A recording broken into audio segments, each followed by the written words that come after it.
weeps by the side of the ocean. He weeps on top of the hill. He purchases pancakes and lotion and chocolate shrimps from the mill. He reads, but he cannot speak Spanish. He cannot buy ginger beer. In the days of his pilgrimage vanish. How pleasant to know Mr. Lear. How pleasant to know Mr. Lear.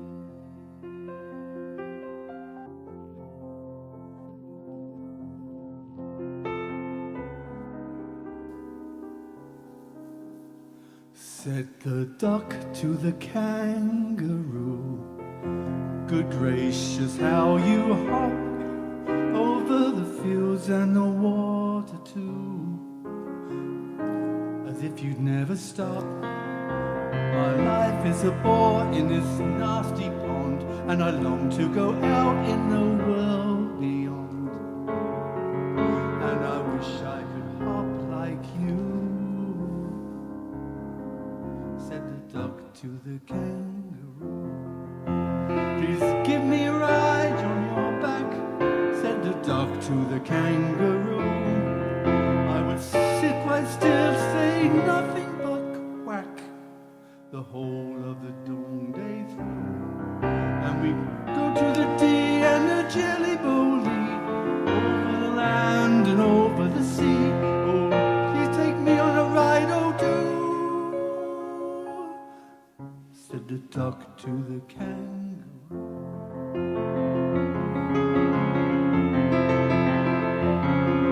Said the kangaroo to the duck, this requires a little reflection.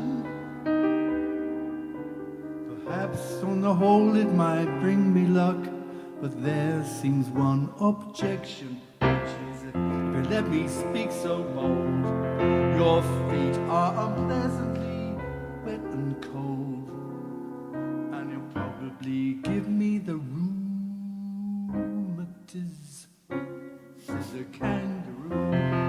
Said the duck as I sat on the rocks, I thought of this completely, and I bought 4 pairs of worsted socks, which fit my webbed feet neatly. And I'll keep out the cold, I bought a cloak, and every day a cigar I'll smoke, or to follow my own dear true love of a kangaroo. Said the kangaroo, I'm ready, all in the moonlight pale, and to balance me well, keep steady, and quite at the end of my tail. So they sailed away with a hop and a bound, and they hopped the whole world 3 times round. And who's so happy but who, as the duck and the kangaroo?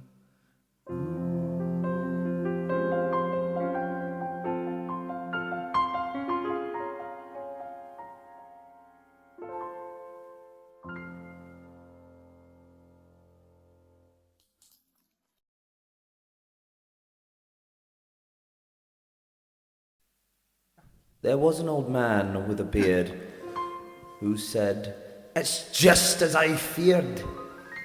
2 owls and a hen, 4 larks and a wren have all built their nests in my beard." There was a young lady of Ryde whose shoestrings were seldom untied. She purchased some clogs and some small spotted dogs, and frequently walked about Ryde.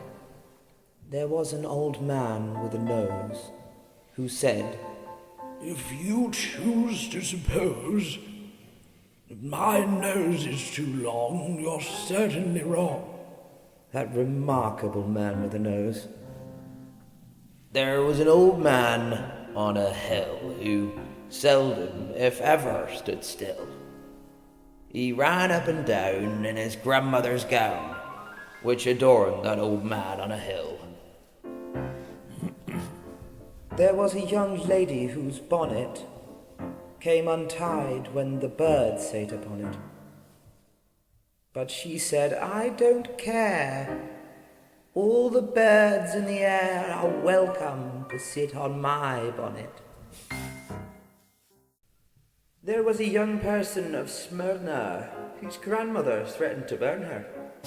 But she seized on the cat and said, "Granny, burn that, you incongruous old woman of Smyrna."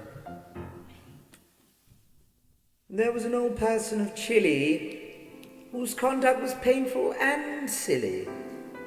He sate on the stairs eating apples and pears, that imprudent old person of Chile. There was an old man with a gong who bumped at it all day long. But they called out, "Oh Lord, you're a horrid old bore." So they smashed that old man with a gong.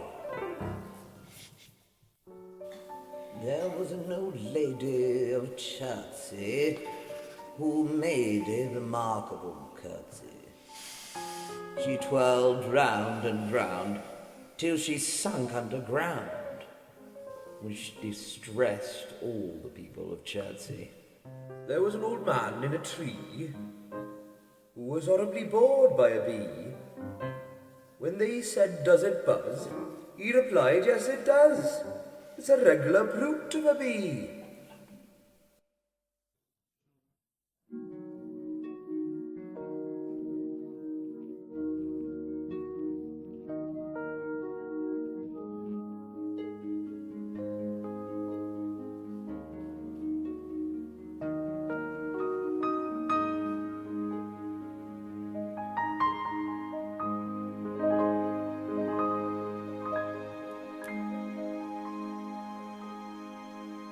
The Scroobius Pip went out one day when the grass was green and the sky was grey. Then all the beasts in the world came around when the Scroobius Pip sat on the ground. The cat and the dog and the kangaroo, the sheep and the cow and the guinea pig too. The wolf he howled, the horse he neighed, the little pig squealed and the donkey brayed. And when the lion began to roar, they never had heard such a noise before. And every one beast stood on the tip of his toes to look at Scroobius Pip.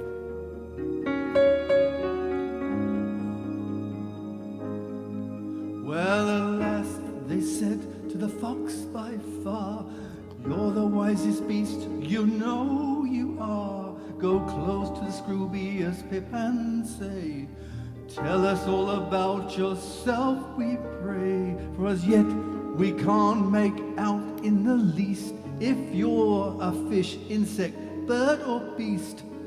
The Scroobius Pip turned round and sang these words with a rumbling sound. "Jippity flip, flippity chip, my only name is Scroobius Pip."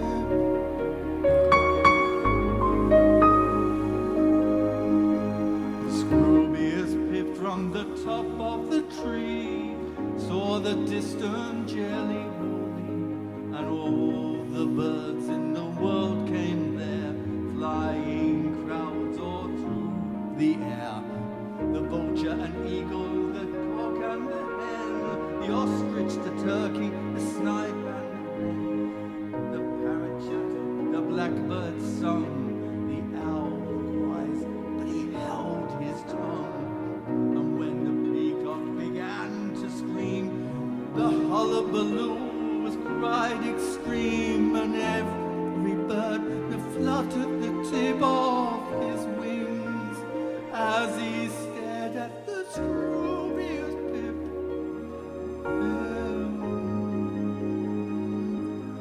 Well, alas, they said to the owl by far, "You're the wisest bird, you know you are. Fly close to the Scroobius Pip and say, 'Explain about yourself, we pray. For as yet we've neither seen nor heard if you're fish or insect, beast or bird, the scroobius pip looked gaily round and sang these words with a chirpy sound. Flippity flip, flippity chip. My only name is Scroobius Pip.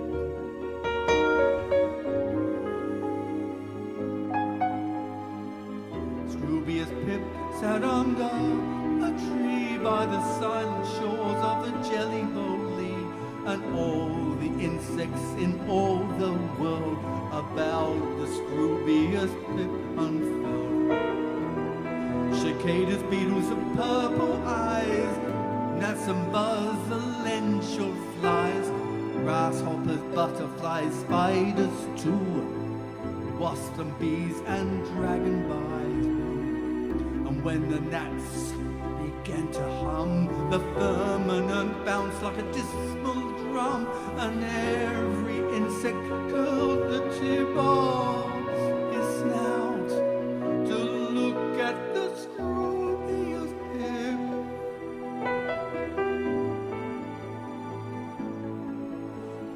At last they said to the ant, by far, you're the wisest insect, you know you are. Creep up close to the Scroobius Pip and say, tell us all about yourself, we pray. For we can't find out, and we can't tell why, if you're beast or fish or bird or fly. The Scroobius Pip turned quickly round and sang these words with a whistling sound. Whizzily whip. My only name is Scroobius Pip. Yeah. Oh well, all the beasts talk on the ground. They danced in a circle, round and round, and all the birds that fly in the air flew round and round in a circle there. And all the fish in the Jelly Bowl sang in circles about the sea, and all the insects that creep and go buzzed in circle and to and fro. And they roared and sang and whistled and cried, till the noise was heard from side to side. Cheepity-dip, cheepity-dip.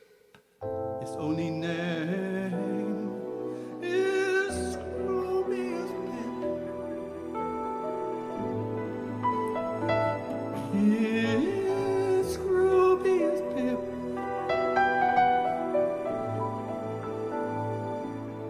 Is Scroobius Pip.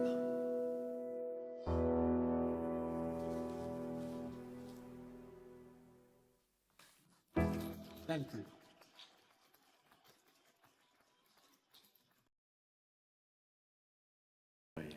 On the coast of Coromandel, where the early pumpkins blow, in the middle of the woods lived the Yongy Bongy Bo. 2 old chairs and half a candle, 1 old jug without a handle. These are all his worldly goods in the middle of the woods. These were all his worldly goods of the Yongy Bongy Bo. Of the Yongy Bongy Bo. Once among the bung trees walking, where the early pumpkins blow, to a little heap of stones came the Yongy Bongy Bo. There he heard a lady talking to some milk-white hens of Dorking. 'Tis the Lady Jingly Jones. On a little heap of stones sits the Lady Jingly Jones. Said the Yongy Bongy Bo. Said the Yongy Bongy Bo. Lady Jingly, sitting where the pumpkins blow. Will you come and be my wife? Said the Yongy Bongy Bo. I am tired of living singly on this coast so wild and shingly. I am weary of my life. Will you come and be my life? Quite serene would be my life. I said the yongy bongy bo. Said the yongy bongy bo. On the coast of Coromandel, where the shrimps and water grow, prawns are plentiful and cheap, said the yongy bongy bo. You shall have my chairs and candle, and my jug without a handle. Gaze upon the rolling deep, fish are gentle and cheap, as my love is deep, said the yongy bongy bo. Said the yongy bongy bo.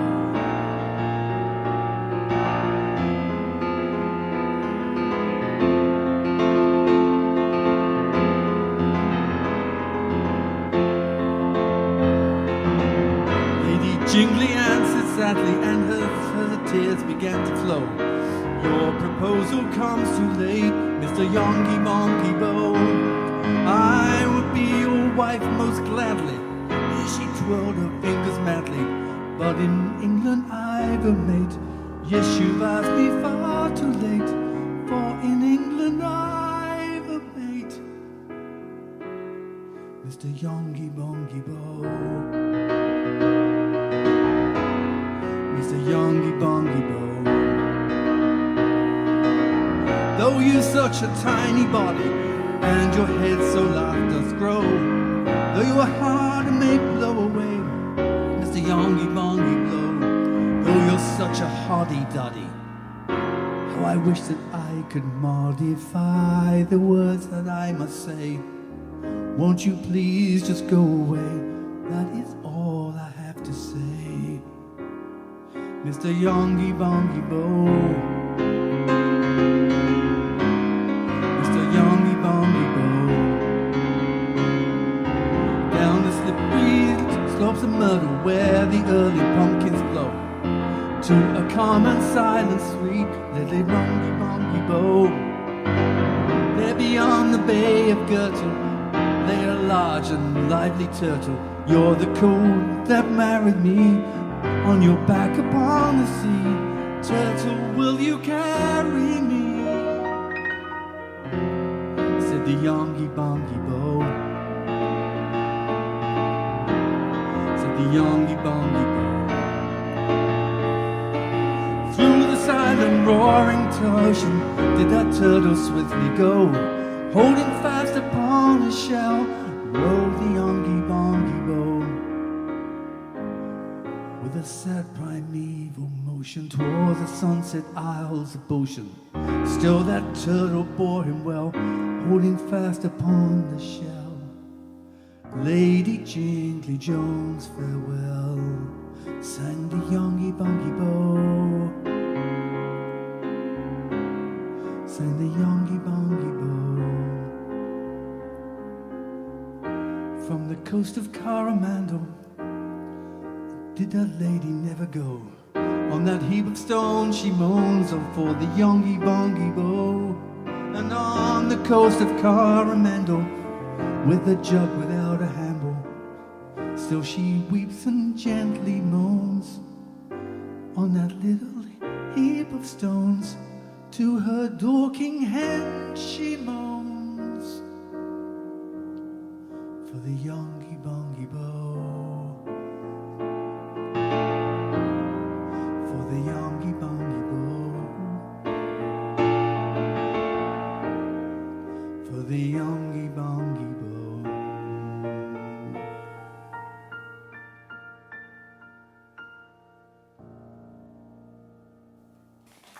Thank you.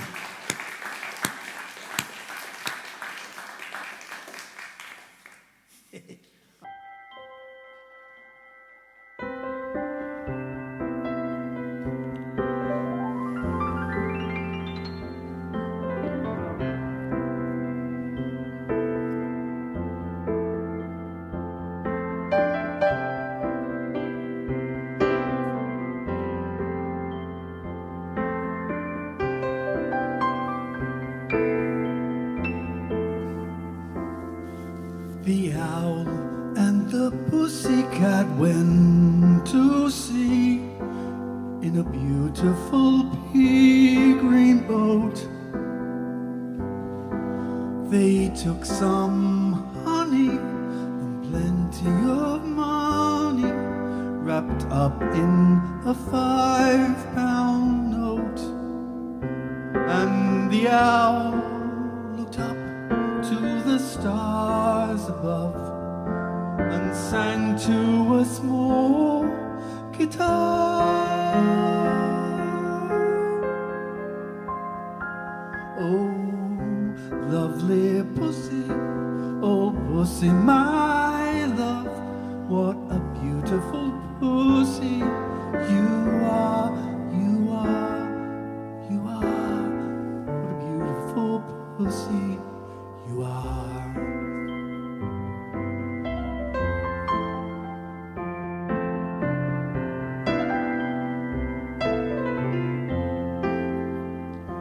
Pussy said to the owl, you elegant fowl, how charmingly sweet you sing. Oh, let us be married, too long have we tarried, but what shall we do for a ring?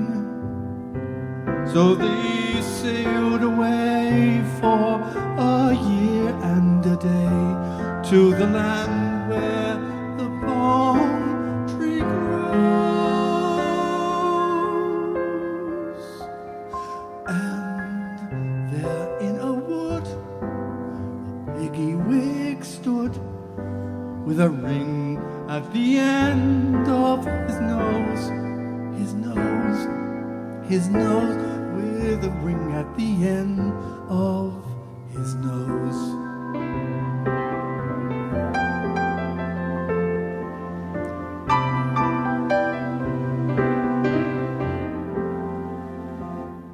Dear pig, are you willing to sell for 1 shilling your ring? Said the piggy, I will. So they took it away and were married the next day by the turkey who lived on the hill. And they dined on mince and slices of quince that they ate with a runcible spoon.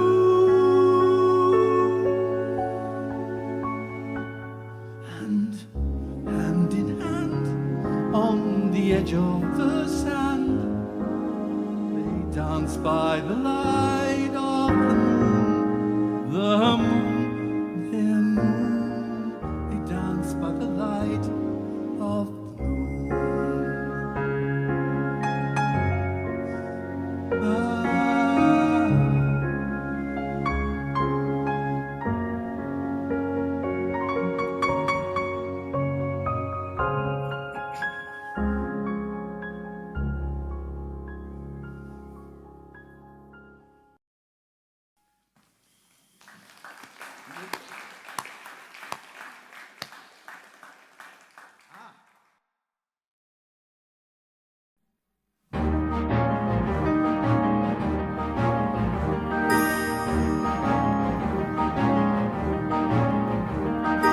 Went to sea in a sieve they did, in a sieve they went to sea, in spite of all their friends could say on a winter's morn on a stormy day, in a sieve they went to sea. And when the sieve turned round and round, and everyone cried, you'll all be drowned, they called aloud, our sieve ain't big, we don't care a button, we don't care a fig, in a sieve we'll go to sea. 'Cause far and few are the land where the jungles live. Their heads are green, their hands are blue, and they went to sea in a sieve. They sailed away in a sieve, they did. In a sieve they sailed so fast, with only a beautiful pea green veil tied with a ribbon by way of a sail to a small tobacco pipe mast. And everyone said, who saw them go? Oh, won't they be soon upset, you know, for the sky is dark and voyage is long, and happy what may, it's extremely wrong, the sieve to sail so fast. Far and few are the land where the junglers live. Their heads are green, their hands are blue, and they went to sea in a sieve. The water it soon came in, it did, the water it soon came in. So to keep them dry they wrapped their feet in pinky paper all folded neat, and they fastened it down with a pin. And they passed a night in a crockery jar, and each of them said how wise we are. Though the sky is dark, voyage be long, we never could think we were rash or wrong, while round in a sieve we spin. And far and few are the land where the junglers live, 'cause their heads are green, their hands are blue, and they went to sea in a sieve.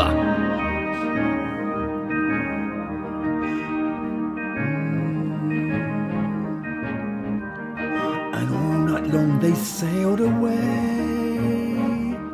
and when the sun went down, they whistled and wobbled a moony song to the echoing sound of a coppery gong in the shade of the mountains brown.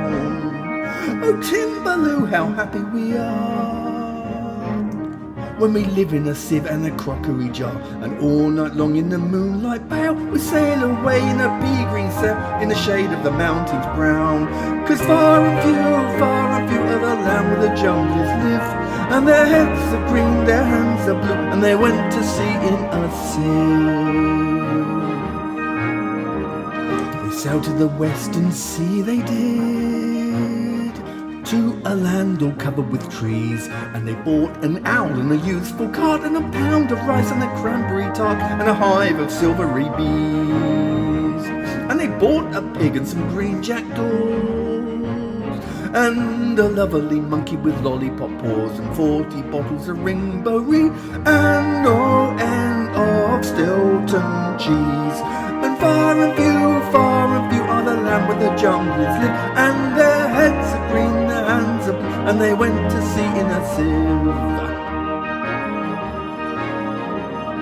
In 20 years they all came back, in 20 years or more, and everyone said how tall you've grown, 'cause you've been to the lakes and the terrible zone and the hills of the chalky bore. And they drank their health and gave them a feast of dumplings made of beautiful yeast, and everyone said if we only live we too will go to the sea in a sieve, to the hills of the chankly bore. Oh, far and few are the land where the junglers live, and their heads are green, their hands are blue, and they went to sea in a sieve. And far and few are the land where the junglers live, and their heads are green, their hands are blue, and they went to sea in a sieve.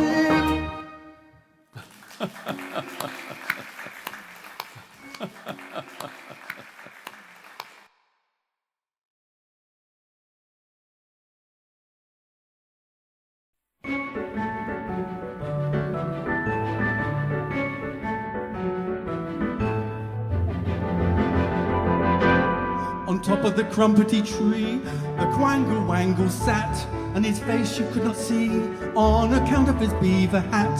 For his hat was 102 feet wide, with ribbons and bibbons on every side, bells and buttons and loops and lace. Nobody could ever see the face of the quangle-wangle queen.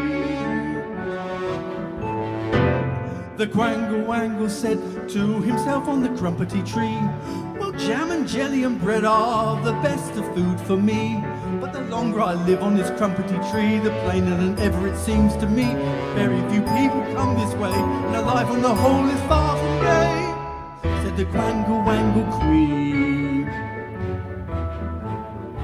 But there came to the crumpety tree Mr. and Mrs. Canary, and they said, did you ever see any spots so charmingly airy?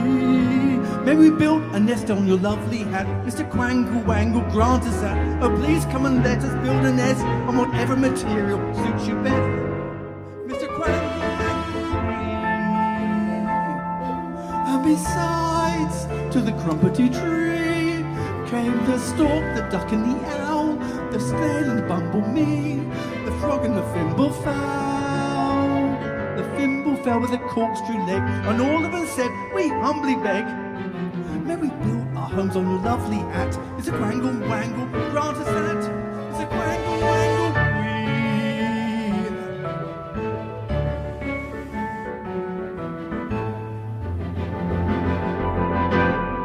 golden grouse came there, and a popple who has no toes, and a small Olympian bear, and a dong with a luminous nose, and a blue baboon who played the flute, and the Orient calf from the land of Toot, and the attery squash, the bisky bat, all came and built on his lovely hat of the Quangle Wangle tree. And the Quangle Wangle said to himself on the crumpety tree, when all these creatures move, what a wonderful noise there'll be. And at night, by the light of the bumbly moon, they dance to the flute of the blue baboon on the bald green leaves of the trumpety tree, and all as happy could be. The Quangle Wangle tree. Thank you.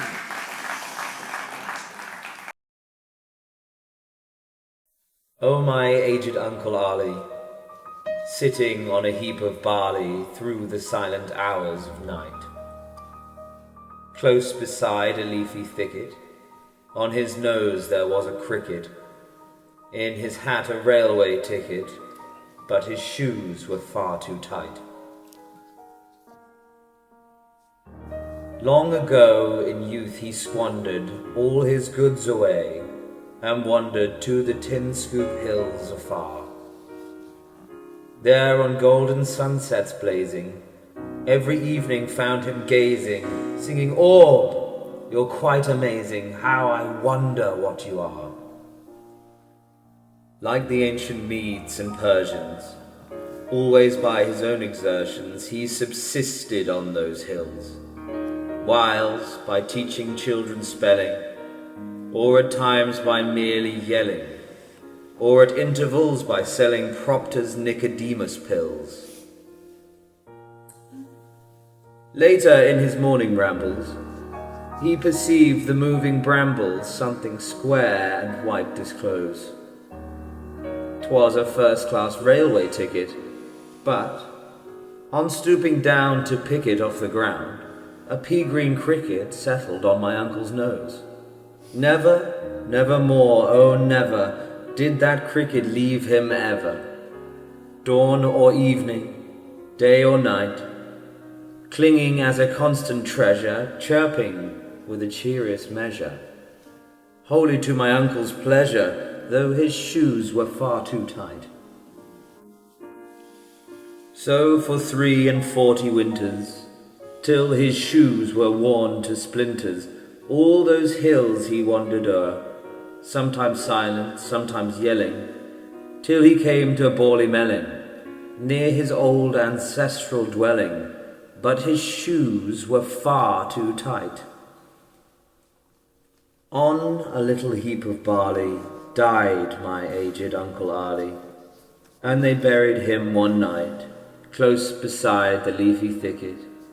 There his hat and railway ticket, there his ever-faithful cricket, but his shoes were far too tight.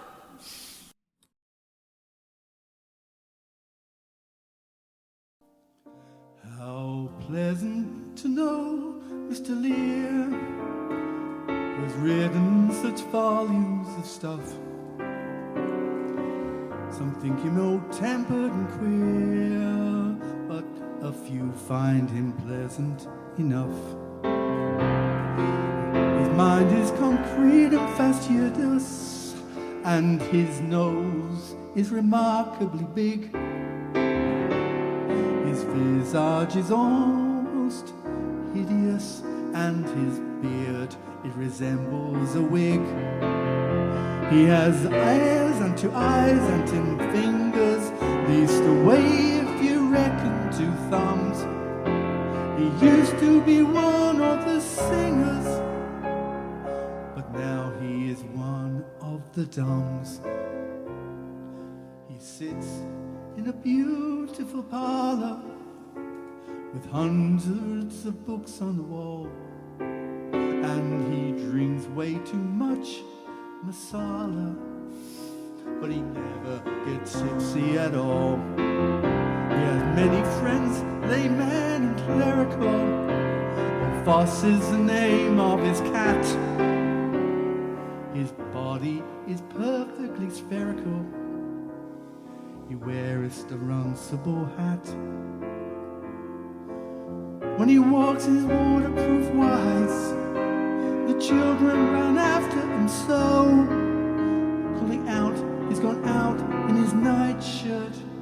That crazy Englishman, oh, he weeps by the side of the ocean, and he weeps on top of the hill.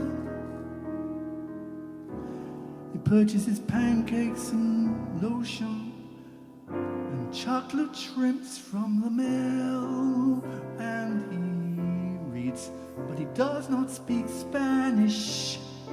He can abide ginger beer as the days of his pilgrimage vanish. How pleasant to know Mr. Lear. How pleasant to know Mr. Lear.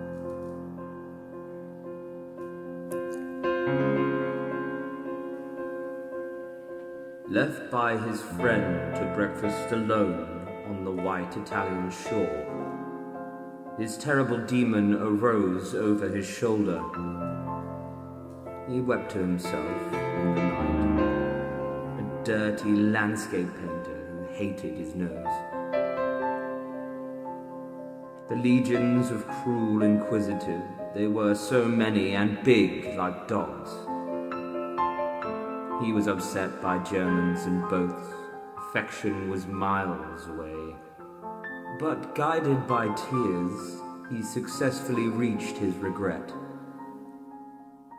How prodigious the welcome was! Flowers took his hat and bore him off to introduce him to the tongs. The demon's false nose made the table laugh. A cat soon had him waltzing madly. Let him squeeze her hand. Words pushed him to the piano to sing comic songs, and children swarmed to him like settlers. He became a land.